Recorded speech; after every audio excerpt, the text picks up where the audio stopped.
Have filed complaints against the firm, and many have sought settlements. The SEC sends agents to investigate, and Belfort makes plans to protect his fortune. In August 1993, he flies to Europe to meet with officials at a private bank in Geneva, Switzerland.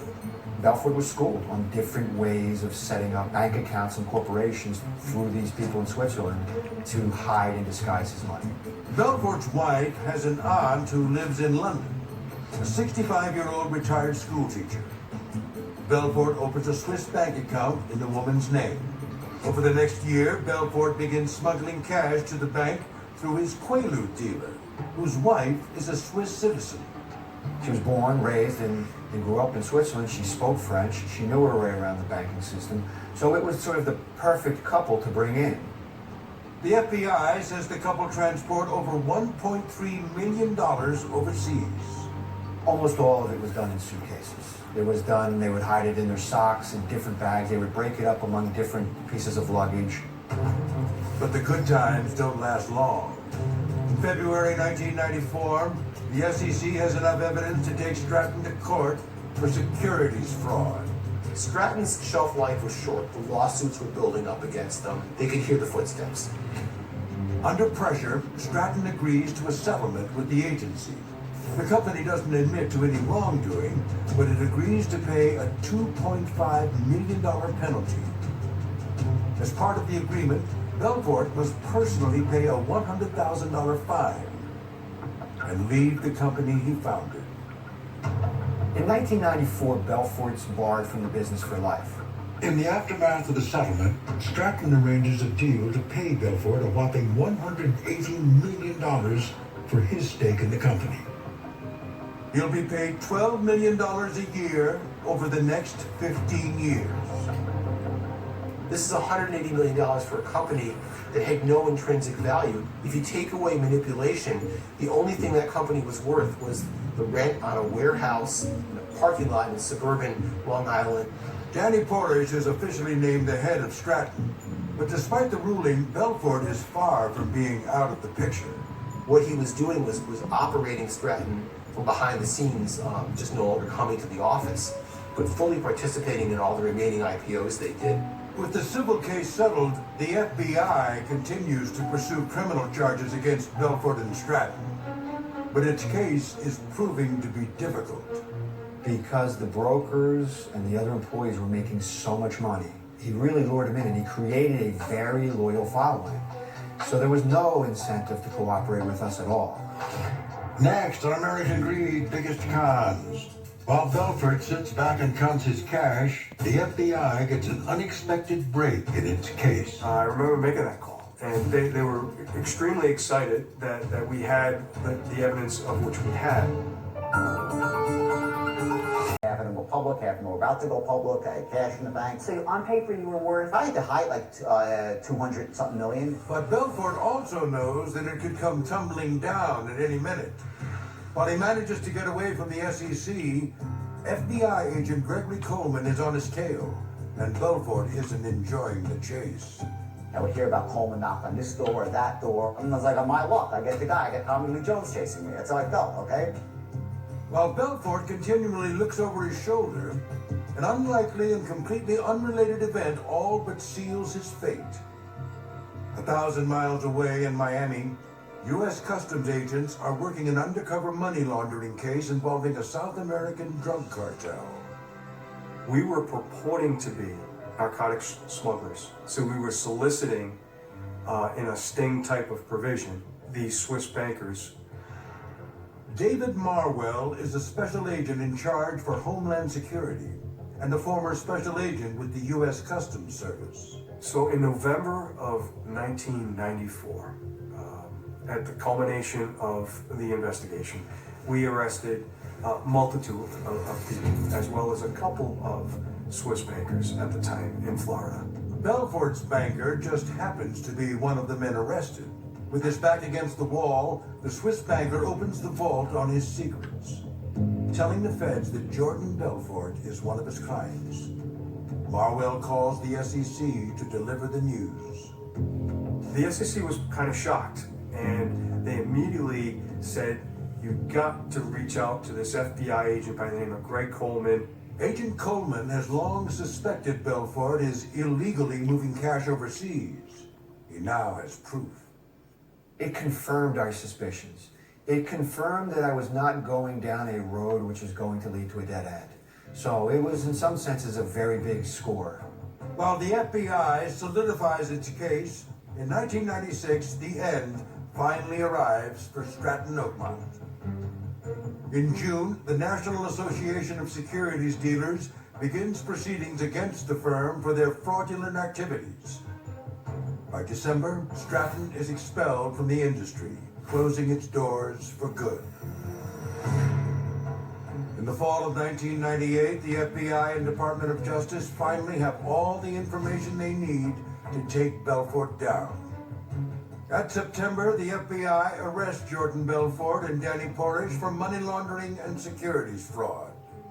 The bail is set at $10 million each. Belfort came up with the money within 3 days. He just put up $10 million in cash and jewels, and a Brinks truck had arrived with his wife's jewelry.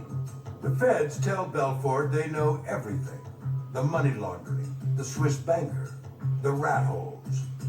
Faced with the threat of 25 years in prison, Belfort makes a decision. Do you fight it? Do you plead? Or do you cooperate? And in my mind, fighting it wasn't really an option. It was the toughest decision that I ever had to make. I didn't really have much of a choice. Belfort agrees to cooperate with the feds, telling them intimate details of how the scam operated. Over the next 12 months, the wolf becomes a rat. Belfort agrees to wear a wire and meet with his friends and associates. Several former Strattonites are now running their own crooked firms, where they continue the scams they learned from their mentors. They were actually operating 4 or 5 other firms, which were perpetuating the same kinds of fraud. And we wanted to stop that crime from happening because it was spreading. He became actually a very, very good cooperator. He made tapes, many telephone tapes, many body recordings for us against a number of people. In September 1999, Belfort and Porrish officially plead guilty to securities fraud and money laundering. The men admit they manipulated the stocks of 34 companies, costing investors over $200 million. The exact number of victims is unknown, but it's believed to be more than 1,500 people. Well, there were dozens, probably hundreds and hundreds of investors who lost the bulk of their life savings because of what these guys did. But American Greed biggest cons return. The wolf after Wall Street, Jordan Belfort's next master plan. He's still famous. He's built this empire. He's got his website where he sells his marketing materials. There are some people who still want to be Jordan Belfort. Avoid lengthy sentences by cooperating with the government. They must jointly pay $110 million in restitution.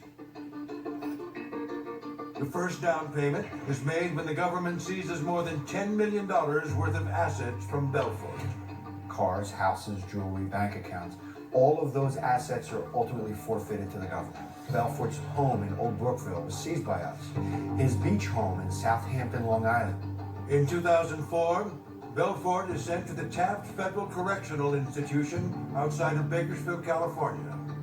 After living a drug-fueled existence for most of the past decade, it's only fitting that his cellmate is none other than Tommy Chong, one half of the stoner comedy duo Cheech and Chong.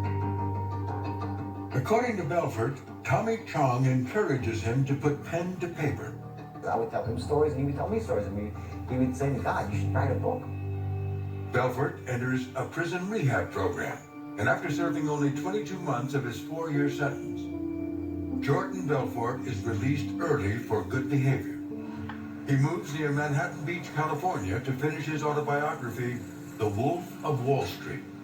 In December 2013, produced by Red Granite Pictures, Belfort's life story hits the silver screen. But even before the movie's release, Jordan Belfort reinvents himself from drug-addicted convicted felon to law-abiding sales impresario.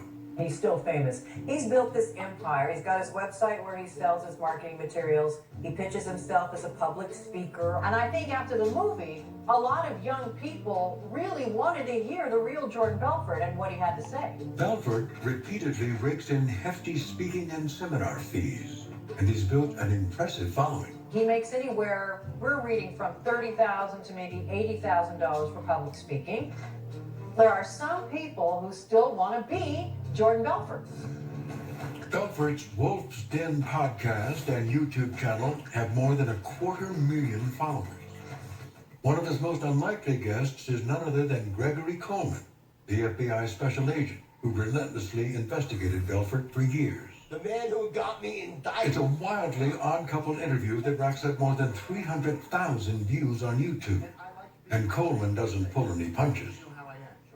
I think you should have gotten more time. Okay. I was really pissed when you didn't get more time. I thought you should have got at least 7 years. Okay. You know, based on the pain that he caused and the losses that he caused and the cost of the government to investigate him, I thought 7 years was a justified sentence. That's not because it comes from animosity within inside me. It's justice for the victims. When it comes to restitution, Jordan Belfort's victims still don't have much to be happy about. Bob Sheeran says he has no desire to confront the man who stole more than $100,000 from him. What am I going to go up to him and say, you know, Jordan, you owe me $130,000. Would you please write me a check? I don't sit around with resentment, because then I would lose twice.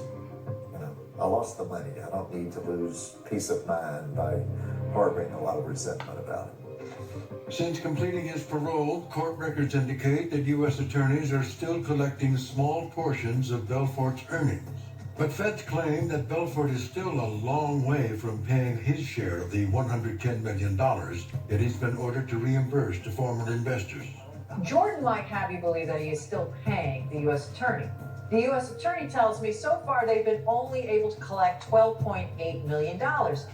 And as far as Belfort allegedly hiding his money in secret accounts again, If you are hiding money that you owe in a federal judgment in a criminal case and you're not paying it, one would assume you could be arrested for doing that. He has not been rearrested. the Wolf has stayed out of new legal trouble. But that's not the case for the power players behind Red Granite Pictures. Malaysian prosecutors charged Joe Low with money laundering as the mastermind of an alleged $4.5 billion embezzlement from the Malaysian government. Through a spokesman, Low denies any wrongdoing and disappears. While Interpol searches for him, U.S. prosecutors have recouped more than $1 billion in assets through a forfeiture agreement with Low through his attorneys and are returning the ill-gotten funds to the Malaysians. Today's case is the largest single action ever brought by the department's Kleptocracy Asset Recovery Initiative. The seizure related to this set a record for the Department of Justice. Including the Marlon Brando Oscar statue that Lowe once gave to Leonardo DiCaprio. DiCaprio voluntarily gave it back to the U.S. government when all of this stuff broke. And so there hasn't ever been any indication that DiCaprio or any of the more familiar Hollywood names had any idea this was going on. As a result of an international effort to recover funds that the complaint says were stolen from the Malaysian government and then used to fund Red Granite produced movies, in 2018, Red Granite Pictures representatives entered a $60 million settlement with the Justice Department and admit to no wrongdoing. The settlement gives the U.S. government the rights to all future royalties from the Wolf of Wall Street. In May 2020, Malaysian prosecutors reach a monetary settlement with Riza Aziz and drop money laundering charges. In his $300 million lawsuit, Jordan Belfort accuses Red Granite Pictures of tainting his name. Attorneys for Red Granite deny his allegations.